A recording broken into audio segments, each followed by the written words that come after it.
ও আমারে ডাকে না, কিন্তু আমি যে দয়াবান।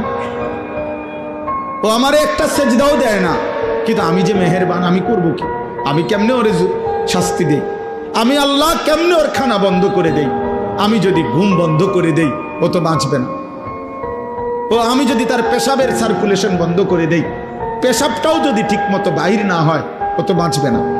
ওর পায়খানা যদি একদিন আটকায়া থাকে, ও তো বাঁচবে না। ওর নিঃশ্বাস যদি 1 সেকেন্ড আটকায় থাকে, ও তো বাঁচবে না। আমি যে রহমান, আমি যে দয়ালু। তবে আল্লাহ বলে, বান্দা তবে শেষ তুমি ভেবেছ আমি শুধু দয়াই করে যাব? না রে বান্দা, আমার ব্যালেন্স আছে, আমার একটা ভারসাম্যতা আছে।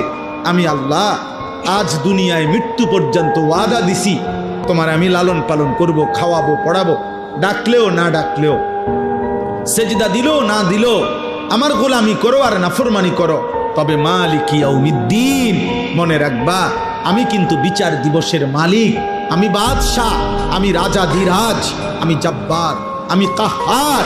আজ দুনিয়ায় আমি যা দিয়েছি, খোদার কসম আল্লাহ বলছে, বান্দা তার সব কিছুর চুল চা, বিন্দু বিন্দু, জাররা জাররা হিসাব আবার আখিরাতে আমি নেব।